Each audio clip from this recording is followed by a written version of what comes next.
ನಮಸ್ತೆ. 1/8/2025 ಶುಕ್ರವಾರ. ನನ್ನೇ ಪ್ರೋಗ್ರಾಮ್ ಬರಲಿಲ್ಲ, ಸ್ವಲ್ಪ ಕೆಲಸಗಳು ಆಯಿತು. ಇವತ್ತಿನ ದಿನ 6:05 ಸೂರ್ಯನು ಉದಯವಾಗುತ್ತದೆ.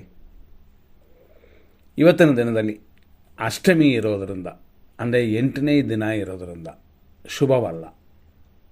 ಅಂದರೆ ದೇವರ ಕಾರ್ಯಗಳು, ಪೂಜೆ, ಹೋಮಗಳು ಮಾಡೋಕ್ಕೆ ತೊಂದರೆ ಇಲ್ಲ.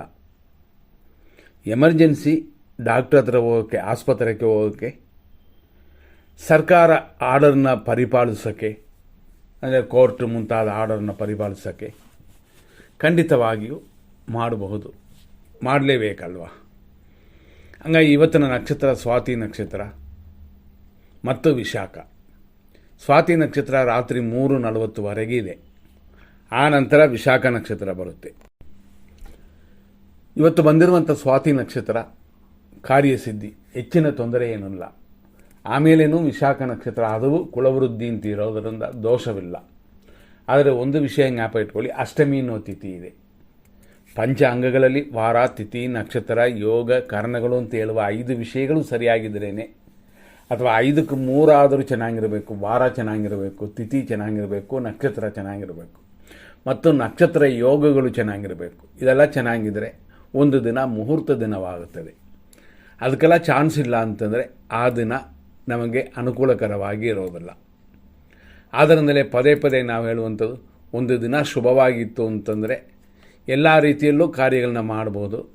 ತಿಥಿದೋಷ ಇದ್ದರೂ ದೋಷವೇ. ಅದೇ ಅಷ್ಟಮಿ ನವಮಿ ಬಿಟ್ಟರೆ ಮಿಕ್ಕಿದ ಅಷ್ಟೊಂದು ದೋಷಗಳು ಬರೋಲ್ಲ. ಅದನ್ನು ಹೆಚ್ಚಾಗಿ ಗಮನದಲ್ಲಿ ಇಟ್ಕೋಬೇಕು ನಾವು.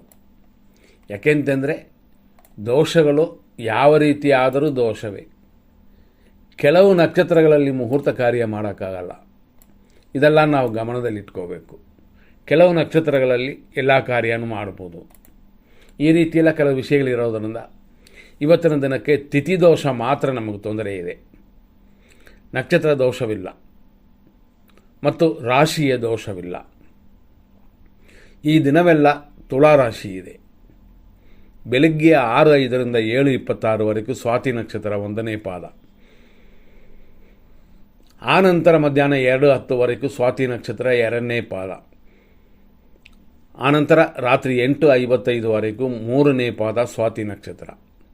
ರಾತ್ರಿ 8:55 ಮೇಲೆ ಸುಮಾರು ಲೇಟ್ ನೈಟ್, ಅಂದರೆ ರಾತ್ರಿ 12 ಗಂಟೆ ದಾಟಿ 3:40 ಸ್ವಾತಿ ನಕ್ಷತ್ರದ 4ನೇ ಪಾದವಿದೆ. ಈ 3:40 ಸ್ವಾತಿ ನಕ್ಷತ್ರವೇ ಮುಗಿಯುತ್ತದೆ. ಅಲ್ಲಿಂದ ವಿಶಾಖ ನಕ್ಷತ್ರ, ಅಂದರೆ ರಾತ್ರಿ 3:41 ವಿಶಾಖ ನಕ್ಷತ್ರ ತುಳಾ ರಾಶಿ ಇದು ಪ್ರಾರಂಭವಾಗುತ್ತದೆ. ನಾಳೆನೂ ಇದೇ ನಕ್ಷತ್ರವಿದೆ, ಅಂತಂದರೆ ವಿಶಾಖ ನಕ್ಷತ್ರವಿದೆ. ಹಂಗಾಗಿ ಈ ರೀತಿಯಾದ ಈ ದಿನದಲ್ಲಿ ಮುಹೂರ್ತ ಕಾರ್ಯಗಳಿಲ್ಲ ಅನ್ನೋದನ್ನು ನಾವು ತಿಳ್ಕೋಬೇಕು. ಬೆಳಿಗ್ಗೆ 10:51 12:26 ರಾಹು ಕಾಲ ಇದೆ ಅಂತ ನಾವು ತಿಳ್ಕೋಬೇಕು. ಮತ್ತು ನಾವು ನೋಡುವ ವಿಷಯಗಳಲ್ಲಿ ಒಂದು ಸಮಯದಲ್ಲಿ ಮೀನ ಚಂದ್ರಾಷ್ಟಮ ಉಂಟು ಇವತ್ತು ಅಂತ, ಅಂದರೆ ಮೀನರಾಶಿಯವರಿಗೆ ದೋಷವಿದೆ ಅಂತ ತಿಳ್ಕೋಬೇಕು.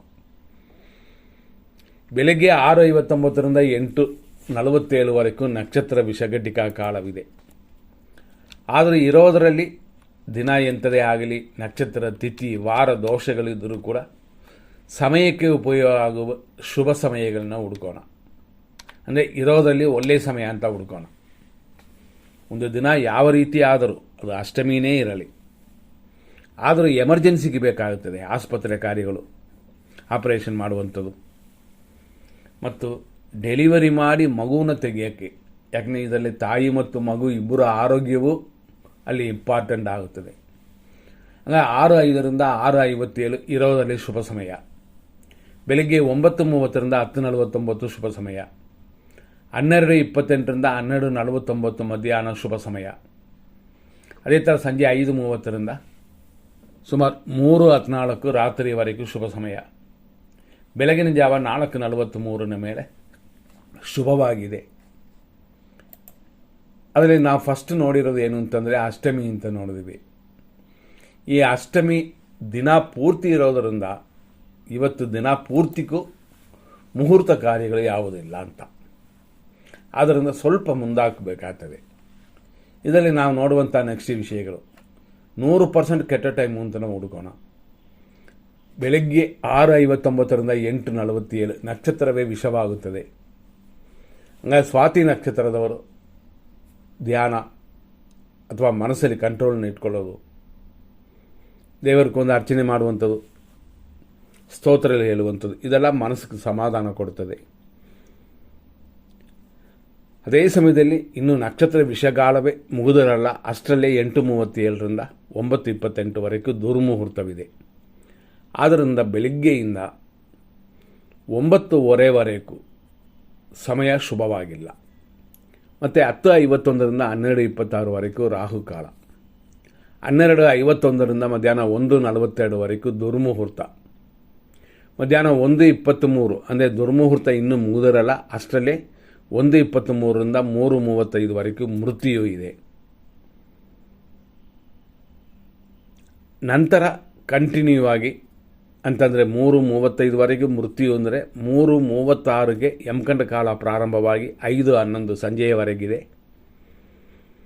ರಾತ್ರಿ ಅಂದರೆ ಲೇಟ್ ನೈಟ್ 12 ಗಂಟೆ ಮೇಲೆ 3:16ರಿಂದ 4:41ವರೆಗೂ ವಿಷಕಾಲವಿದೆ.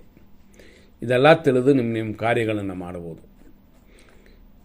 ಇದರಲ್ಲಿ ಕೆಲವರು ಅನ್ಬೋದು ಗುರು ಹೊರೆ ಅದು ಇದು ಅಂತ. ಏನೇ ಇದ್ದರೂ ನಾವು ಕೊಟ್ಟಿರುವ ಈ ಸಮಯಗಳಲ್ಲಿ ಕೆಟ್ಟೋದಿದ್ರೆ ಶುಭ ಸಮಯ ಕೂಡ ಕೆಟ್ಟೋದಾಗುತ್ತದೆ. ಒಂದು ಗ್ಲಾಸ್ ಹಾಲಕ್ಕೆ ಒಂದು ತೊಟ್ಟು ವಿಷ ಬಿದ್ದರೆ ಏನಾಗುತ್ತದೆ ಅಂತ ಆ ರೀತಿ ತಿಳ್ಕೊಳ್ಳಿ. ಇದರಲ್ಲಿ ವಿಶೇಷವಾಗಿ ನೋಡಬೇಕು ಅಂತಂದರೆ ಈ ಸಮಯದಲ್ಲಿ ಹೊರೆಗಳು ಒಳ್ಳೆಯ ಹೊರೆಗಳು ಅಂತ ಹುಡುಕ್ತೀವಿ. 10:19ರಿಂದ 11:22ವರೆಗೂ ಗುರು ಹೊರೆ ಶುಭ ಸಮಯ. ಆದರೆ 10:51ಕ್ಕೆ ರಾಹುಕಾಲ ಸ್ಟಾರ್ಟ್ ಆಗೋದರಿಂದ ಅಲ್ಲಿ 10:19ರಿಂದ 10:50ವರೆಗೂ ಮಾತ್ರ ಚೆನ್ನಾಗಿರುತ್ತದೆ. ಈ ಥರ ನಾವು ಹೇಳಿರುವಂಥ ಒಳ್ಳೆ ಟೈಮ್ ಕೆಟ್ಟ ಟೈಮ್ನ ನಾವು ವಿಂಗಡಿಸಿ ಹೇಳಿರ್ತೀವಿ. ನೋಡಿಕೊಂಡು ಸರಿ ಹೋಗ್ಬೋದಾ ಅಂತ ನೀವು ತಿಳ್ಕೊಂಡು ಅದರಲ್ಲಿ ಕಾರ್ಯಗಳನ್ನು ಮಾಡಿ ಜಯವನ್ನು ಪಡ್ಕೊಳ್ಳಿ. ಸುಮ್ಮನೆ ಒಳ್ಳೆ ಟೈಮು ಅಂತ ಹೇಳಿದ್ರೆ ಅದು ಸರಿಯಾಗಲ್ಲ. ಈ ಉದಾಹರಣೆ ಬೆಳಗಿನ ಜಾವ ಬ್ರಹ್ಮ ಮುಹೂರ್ತ ಅಂತಂತೀವಲ್ಲ, 4:41ರಿಂದ 6:05 ಅಮೃತ ಇದೆ. ಈ ಸಮಯ ಎಲ್ಲ ಕಾರ್ಯಕ್ಕೂ ಉಪಯೋಗವ ಅಂತಂದರೆ ಆ ಸಮಯ ಖಂಡಿತವಾಗಿ ಓಕೆ ಅಂತ ಹೇಳ್ಬೋದು. ಅದು 4:43 ಮೇಲೆ. ಈ ರೀತಿ ನಾವು ಕೊಟ್ಟಿರುವ ಒಳ್ಳೆಯ ಟೈಮ್ ಎರಡೂ ಮಿಕ್ಸ್ ಮಾಡಿ ಸರಿ ಮಾಡಿ ವಿಂಗಡಿಸಿ ಕೊಟ್ಟಿದ್ದೀವಿ. ಸಪ್ರೇಟ್ ಕೊಟ್ಟಿದ್ದೀವಿ. ತಿಳ್ಕೊಂಡು ನೀವು ಕಾರ್ಯಗಳನ್ನ ಮಾಡಿ. ಮುಂದಿನ ಸಂಚಿಕೆಯಲ್ಲಿ ನೋಡೋಣ. ಧನ್ಯವಾದಗಳು.